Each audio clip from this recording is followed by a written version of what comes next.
வித்தியாசமான முறையில் கீரை கடையல் பண்ணலாமா? என்னடா வித்தியாசமான முறையில் அப்படின்னு தானே பார்க்குறீங்க. இந்த கீரை கடையல் கீரை மட்டுமே போட்டு கடைவாங்க. ஆனால் கீரை கூட நான் இன்னொரு விஷயமும் நான் போட்டு நான் கடைஞ்சிருக்கேன். டேஸ்ட்டு ரொம்ப சூப்பராக இருந்துச்சு. கண்டிப்பாக ஸ்கிப் பண்ணாமல் பாருங்கள், நீங்களும் வந்து தெரிஞ்சுப்பீங்க. கீரை வந்து ஃப்ரெஷ்ஷாக நம்ம வீட்டுக்கு முன்னாடி வந்துச்சு. ஒரு கட்டு கீரை பார்த்திங்கன்னா 20 ரூபா.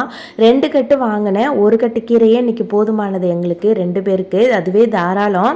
ஒரு கட்டு அரைக்கீரை உங்கள் ஊரில் என்ன விலை அப்படின்னு சொல்லிட்டு சொல்லுங்கள். இந்த கீரையை வந்து ஃப்ரெஷ்ஷாக வந்தோடனே நான் முன்னாடி மட்டும் நல்லா கிள்ளி எடுத்துட்டு இந்த மாதிரி காம்பு பொதியெல்லாம் வந்து தூக்கி போட்டுட்டு கீரையை மட்டும் எடுத்துட்டு நல்லா வந்து நான் கழுகி ஒரு குக்கரில் எடுத்துட்டேன். கூடவே கொஞ்சமாக பாசிப்பருப்பு, தேவைக்கான பச்சை மிளகா, சின்ன வெங்காயம், ஒரு தக்காளி, கொஞ்சம் ஜீரகம், ஒரு 5-6 பூண்டு பல், கொஞ்சம் மஞ்சத்தூள், அதுக்கப்புறம் பார்த்திங்கன்னா தேவையான அளவு தண்ணி ரொம்ப சேர்க்கக்கூடாது. தண்ணி சேர்த்துட்டு கூடவே ஒரு 4-5 கத்திரிக்காய் நல்லா வந்து நீங்கள் கட் பண்ணி போட்டு அதில் சேர்த்துக்கோங்க. இந்த கத்திரிக்காயும் சேர்த்து போட்டு நீங்கள் கடைஞ்சிங்கன்னா அவ்வளோ சூப்பராக இருக்கும்.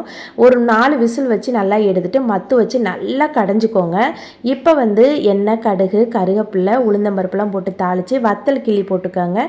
சின்ன வெங்காயம் நிறையா போட்டு நல்லா வதக்கிட்டு பெருங்காயத்தூளும் சேர்த்துக்கோங்க.